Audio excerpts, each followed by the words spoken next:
conservação de alimentos pelo frio. A conservação de alimentos pelo frio é um método muito utilizado nos dias de hoje, tanto nas indústrias, nos centros de abastecimento, nos supermercados, nas padarias, enfim, consumidor final, todo mundo tem hoje uma geladeira em casa.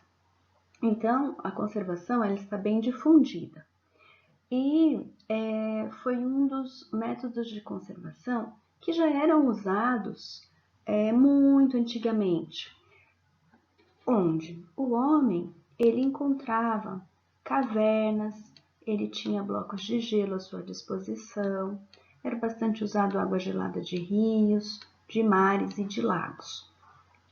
Encontram-se referências à produção artificial do frio em 1750 e 100 anos depois foi criada a primeira máquina industrial de conservação de alimentos pelo frio. Foi criada na França. Então vamos pensar, qual é o objetivo da conservação de alimentos pelo frio?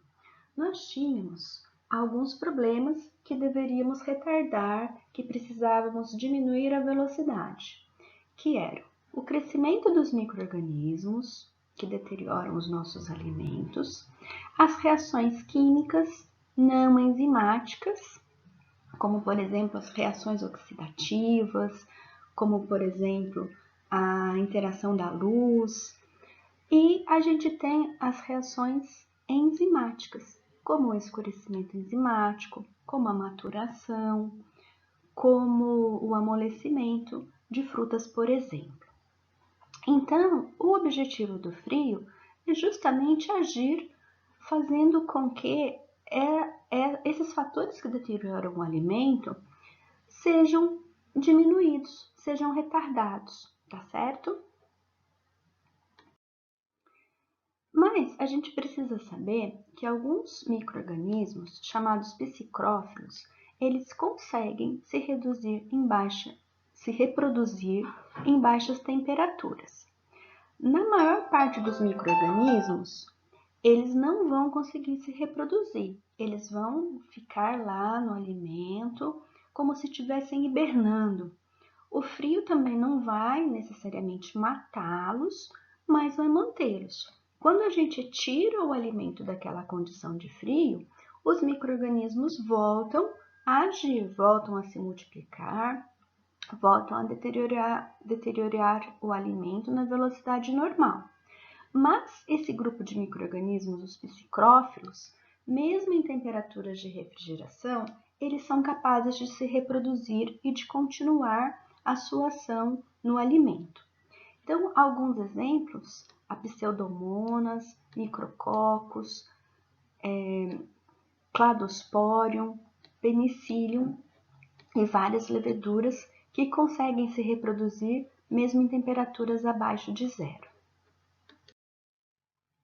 Quais seriam as vantagens, então, da gente fazer a conservação de alimentos utilizando o frio?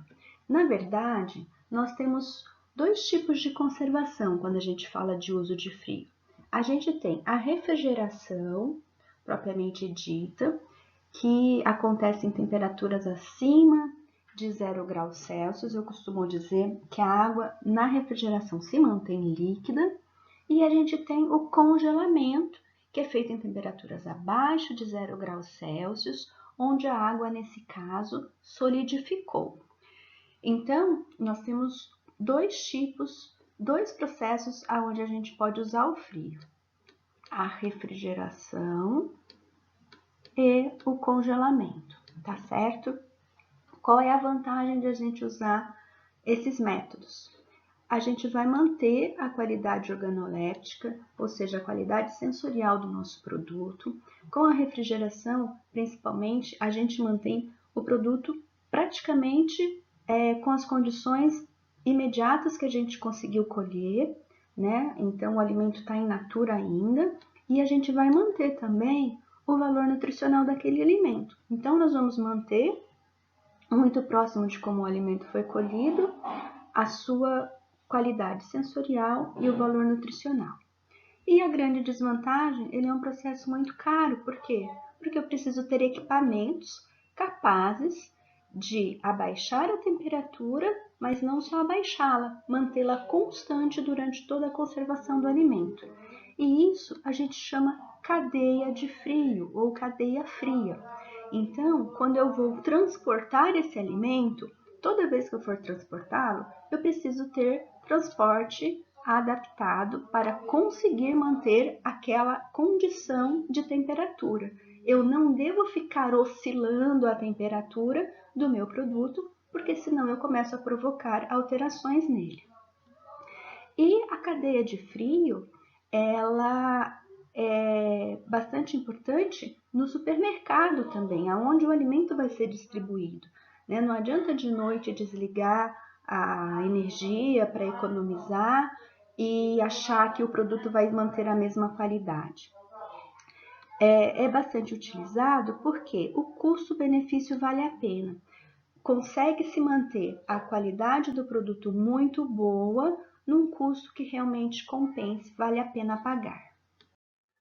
Quais são os princípios básicos, então, para que esse processo ele seja realmente eficiente, para que ele tenha sucesso? Primeira coisa, o meu alimento ele deve estar sadio. Se eu pegar um alimento que já está em um princípio de deterioração, já está apresentando algumas alterações, esse alimento ele não vai voltar a ficar bom, né? O frio ele não consegue melhorar a qualidade do produto. Ele vai manter a qualidade do produto a partir do momento em que ele for aplicado. Então, para que eu tenha um alimento sadio, um alimento de boa qualidade, no final do processo, eu preciso ter um alimento de boa qualidade, um alimento sadio já no início do processo. O frio ele não faz mágica, ele vai manter a qualidade a partir do momento em que ele começa a ser aplicado. E para isso, deve-se começar a usar o frio o mais cedo possível. Por quê? Porque se as alterações elas começam logo após a colheita, a ordenha ou o abate, eu preciso aplicar o frio logo nesses processos, no início desses processos, para que a gente consiga prevenir as alterações o máximo possível. E como é feita a produção do frio? Para produzir o frio é usado um circuito fechado, onde a gente utiliza um líquido refrigerante. Esse líquido refrigerante, ele também, dependendo do momento, ele é um gás em expansão. Por quê? Porque ele vai ser mantido sob pressão. Então, sob pressão, ele é um líquido. Aí ele passa por uma válvula de expansão e ele vai ser submetido, então, a uma nova situação, onde ele vai mudar de estado líquido para gasoso. Ele vai absorver o calor do ambiente. Quando o líquido ele absorve o calor do ambiente, ele passa por uma válvula de expansão, ele vai se tornar um gás. Então, esse calor que ele retira do ambiente, ele utiliza para essa conversão de líquido em gás. Então, é justamente o que está falando aqui. Ao se expandir, ele vai retirar calor do ambiente e dos produtos. Fazendo isso, ele refrigera o ambiente e os produtos que ali estão.